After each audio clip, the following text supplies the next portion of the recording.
अरे जो मोदी जी कर रहा है वही दीदी जी कर रहे हैं, दोनों में तो अंतर नहीं है। वो भी जमहूरियत का खून कर रही है, वो भी जमहूरियत का खून कर रहा है। संविधान है, दस्तूर है, हमको हक है हर बात का बोलने का। हम सरकार से सवाल नहीं करेंगे तो किससे करेंगे? हमारा मुद्दा सरकार से है, तो हमको सरकार से सवाल करने की इजाजत लेने होगा। अभी प्राइमरी स्कूलों में कोई ही नहीं है। नतीजा ये होता है कि लड़के जो पढ़ रहे हैं, बताया ना आपको कि 4 क्लास से 5 क्लास में अपना नाम नहीं लिखना जानता। नतीजा ये होता है कि जो लोग भी थोड़ा समझदार हुए हैं वो क्या कर रहे हैं कि अपने स्कूल से प्राइमरी से बच्चों को निकाल के इंग्लिश मीडियम में डाल रहे हैं। तो हमारी पढ़ाई के मामले में सबको, अवाम को खास तौर से जागरूक होना होगा, जागरूक होकर के जाना होगा, देखना होगा क्यों पढ़ाई ऐसी हो रही है, क्यों है। यही नहीं, आप देखिएगा बंगाल में 8,000 एग्जैक्टली बंगाल में 8,000 स्कूल बंद हो गए हैं। बंगला स्कूलों में ऑलरेडी लड़के नहीं है। ये Urdu medium school, Hindi medium school को बंद करने की एक मुनज्जम साजिश है, मुनज्जम साजिश। जिस लड़के की नौकरी होगी नहीं उर्दू से, लड़के की नौकरी होगी नहीं हिंदी से, तो वो क्यों पढ़ेंगे? वो उर्दू से, हिंदी से, वो बंगला से पढ़ेंगे। और उन लोगों का है एहतजाज तो होगा, ऐसा बात नहीं। वो लोग तो बोला था कि स्कूल में भी मीटिंग नहीं होगा। हम लोग बोला स्कूल में तो हम लोग हमको जब कन्वेनर साहब बोले हैं, जो बोले कि स्कूल में भी मीटिंग करने के लिए वो लोग ही काम, हम लोग स्कूल में मीटिंग करेंगे, हम लोग मीटिंग करेंगे, वो लोग आए, हम लोग अरेस्ट होंगे, लेकिन हम लोग प्रतिवाद को जारी रखेंगे। आज देखिए जहां हम रहते हैं कमट्टी हाई स्कूल में सिर्फ 3 टीचर हैं हजरत, सिर्फ 3 आउट ऑफ कितने 32 किसी जमाने में थे, अभी सिर्फ 3 हैं। 34 सैंक्शन पोस्ट में सिर्फ 3 काम कर रहे हैं। तो क्या होगा आइंदा चल करके? टीचर कम होने की वजह क्या, आपको क्या लगता है? 2 वजह। पहली वजह कि एक रिजर्वेशन पॉलिसी है जो 1990 से राइज है, वाम फ्रंट उसको किसी तरह से उसको पैचअप करके चलाया। और दूसरी सबसे बड़ी वजह कि ममता सरकार 2011 में आने के बाद सिर्फ एक बार एग्जाम उन्होंने लिया है 2016 का, यानी 11 से लेकर के 25-14 साल में उन्होंने सिर्फ एक बार एग्जाम लिया है, और वो भी जेर अदालत। आपको सुप्रीम कोर्ट के वर्डिक्ट के मुताबिक 25,752 टीचरों की नौकरी चली गई, जबकि वाम फ्रंट 1998 से लेकर के 2010 तक 13 बार एग्जाम लिया, 1,34,000 से ज्यादा टीचरों की तकर्री हुई, एक कोई मामला आइदर हाई कोर्ट और सुप्रीम कोर्ट में नहीं गया। अड़चने मतलब कि हम लोग तो आज उम्मीद किए थे कि पुलिस वाला आकर के जबरदस्ती जो है यहाँ पर कुछ करेगा।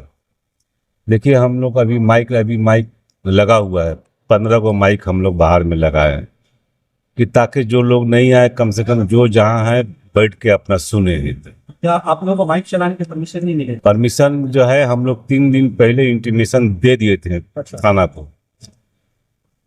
कल जो है शाम से थाना का प्रेशर जो है आने लगा कि सरकार के खिलाफ में आप लोग कोई आवाज नहीं उठा सकते। हमको नहीं, इधर जमहूरियत का कत्ल है तो हमको नहीं बोला। जो रफी साहब थे कन्वेनर, उन्हीं को जो है बुला करके कि आप जो है कोई मीटिंग नहीं कर सकते हैं सरकार के खिलाफ में। वो अपने तौर पर समझाने की कोशिश की, लेकिन उन्होंने समझा नहीं। बोले आप लोग मीटिंग मत की, सीधा बोल रहा है कि सरकार के खिलाफ में आप लोग कोई। तो आप लोगों ने माइक यूज किया? माइक तो यूज नहीं किया, हम लोग डर से माइक यूज नहीं किए कि माइक आकर के खोल देगा। तो आप डरे क्यों? ठीक है, डरे, अब सरकार उन लोगों का है, एहतजाज तो होगा, ऐसा बात नहीं। वो लोग तो बोला था कि स्कूल में भी मीटिंग नहीं होगा। हम लोग बोला अरे स्कूल में तो हम लोग हमको जब कन्वेनर साहब बोले, जो बोले कि स्कूल में भी मीटिंग करने के लिए वो लोग ही काम, हम लोग स्कूल में मीटिंग करेंगे, हम लोग मीटिंग करेंगे, वो लोग आए, हम लोग अरेस्ट होंगे, लेकिन हम लोग प्रतिवाद को जारी रखेंगे। ऊपर वकील साहब कह रहे थे कि हम लोग लीगल कानूनन कार्रवाई करेंगे इसके खिलाफ। जिस तरह से थाने के अधिकारी ने आप लोग को प्रेशर डाला, मीटिंग करने से रोका, माइक चलाने नहीं दिया, तो क्या आप लोग अगला कदम हम लोग तो माइक लगा के मीटिंग करेंगे। इस बार तो थोड़ा सा कम एथी में किया था, इस बार प्रोग्रामिंग लेकर के थाना के सामने ही माइक लगा के हम लोग जो है इसका एहतजाज करेंगे, आईसी के खिलाफ में एहतजाज करेंगे। गवर्नमेंट जो ये कानून लाई है इसके खिलाफ में एहतजाज करेंगे। अरे जो मोदी जी कर रहा है वही दीदी जी कर रहे हैं, दोनों में तो अंतर नहीं है। वो भी जमहूरियत का खून कर रही है, वो भी जमहूरियत का खून कर रहा है। संविधान है, दस्तूर है, हमको हक है हर बात का बोलने का। हम सरकार से सवाल नहीं करेंगे तो किससे करेंगे? हमारा मुद्दा सरकार से है, तो हमको सरकार से सवाल करने की इजाजत लेने होगा, या वो जब कहेगा तभी जो है हम लोग ये करेंगे। आज ये कन्वेंशन किया, इसका क्या मकसद रहा? इसका मकसद आवाम के अंदर में बेदारी लाना इस तहरीक को यहीं पर ख़त्म नहीं होगी। इस तहरीक को और जो है हम लोग आगे बढ़ाएंगे, जैसे है कि मीटिंग करेंगे। और दूसरी है कि हम लोग जो है एक मेमोरेंडम राज्यपाल के पास में और चीफ मिनिस्टर के पास में हम लोग जो है दस्तखत करा करके, उर्दू हिंदी भाषी मास दस्तखत का करा करके हम लोग जो है वो पूरे बंगाल से होगा, सिर्फ टीटागढ़ से नहीं। वो जो है अभियान जो है पूरे बंगाल में होगा, उसमें हम लोग भी शामिल होंगे ताकि लाखों लाख जो है साक्षर जो है सीएम के पास में और गवर्नर के पास में आप इसको वापस दीजिए। स्कूल अगर हम हिम्मत से अब काम लेंगे और लोगों को इसमें शामिल करेंगे, तमाम तबका को हमको शामिल करना पड़ेगा। इसको एक साइड नहीं लेके जाना होगा। इंशाअल्लाह एक वक्त आएगा कि हम मजबूर कर देंगे कि इस नोटिफिकेशन को वापस लेने पर। कगार पे है, बच्चे काफी कम तादाद में स्कूल में पढ़ रहे हैं, तो इसको खस्ताहाली के जिम्मेदार किसको समझते हैं आप? देखिए, इसकी जिम्मेदार जो है पढ़ाई है सबसे अहम, क्योंकि लड़के जो है अभी प्राइमरी स्कूलों में कोई ही नहीं है। नतीजा ये होता है कि लड़के जो पढ़ रहे हैं, बताया ना आपको कि 4 क्लास से 5 क्लास में अपना नाम नहीं लिखना जानता। नतीजा ये होता है कि जो लोग भी थोड़ा समझदार हुए हैं वो क्या कर रहे हैं कि अपने स्कूल से प्राइमरी से बच्चों को निकाल के इंग्लिश मीडियम में डाल रहे हैं। तो हमारी पढ़ाई के मामले में सबको, अवाम को खास तौर से जागरूक होना होगा, जागरूक होकर के जाना होगा, देखना होगा क्यों पढ़ाई ऐसी हो रही है, क्यों है इंग्लिश मीडियम में जाने का जो रुझान है, इसको रोकने के लिए क्या कुछ करना पड़ेगा? इसके लिए सबसे अवामी तहरीक इसके लिए भी जरूरी है।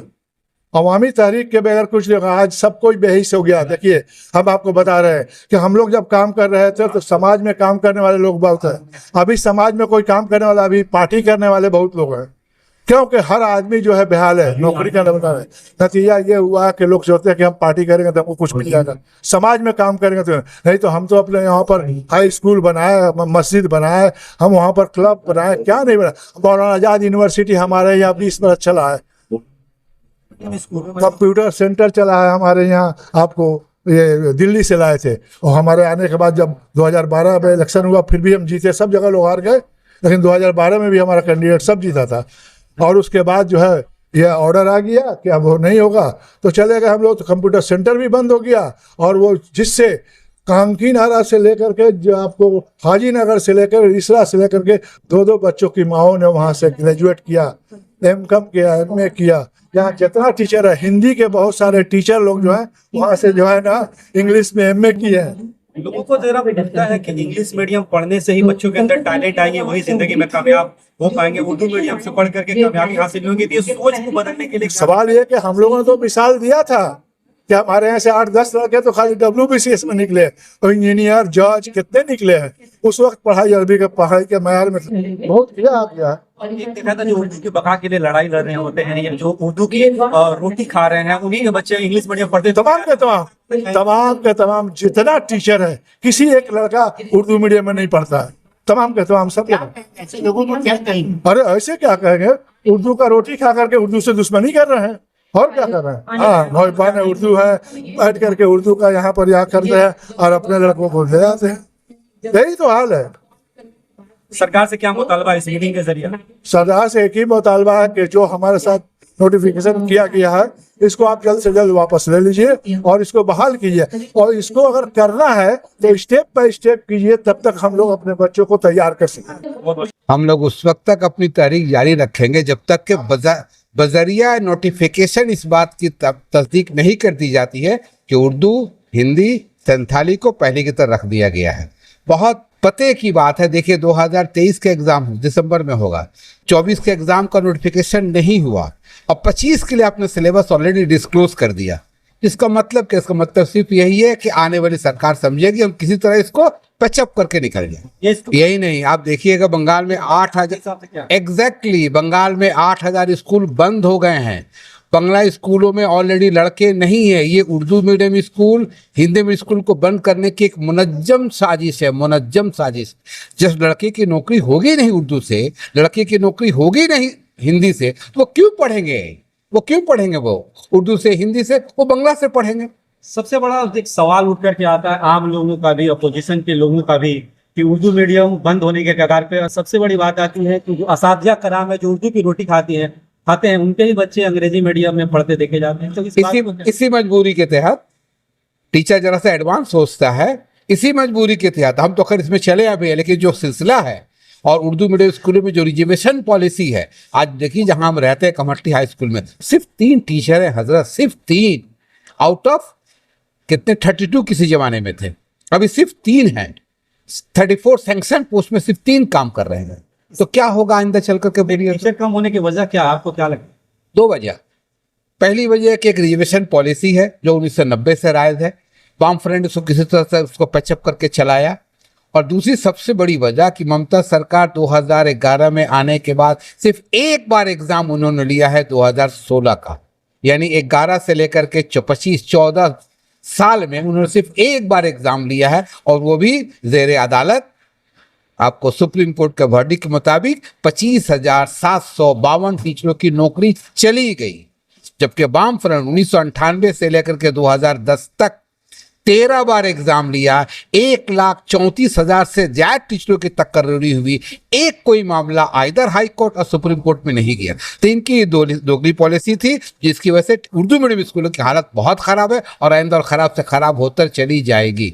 हम फरहाद हकीम की बात को मान ले रहे हैं, प्रेस नोट निकला विदाउट सिग्नेचर, ये भी हम मान ले रहे हैं। तो बगल ही में जावेद अहमद खान का भी तो नोट था ना, हमें क्या नो कोरबो 95% के लिए लेंगे, ये 90 के लिए, ये आपके लिए लेंगे। आपको बदलना होगा, सरकार आपके लिए नहीं बदली, आपको सरकार के लिए बदलना होगा। अगर आप फरहाद की बात माने तो फिर जावेद खान की बात माननी पड़ेगी। तो वो सही कर लें कि फरहाद सही हैं या कि जावेद अहमद खान सही हैं, पहले वो तो सही हो जाए, या सदीकुल्ला चौधरी सही हैं, ये तीनों तय कर ले भैया, उसके बाद हम लोग को बता देंगे। जावेद अहमद खान तो उर्दूदा हैं, वो तो उर्दू मीडियम से पढ़े हैं, तो वो बता देना। उनका बदस्ता कहना है कि सरकार अपना कानून नहीं बदलेगी।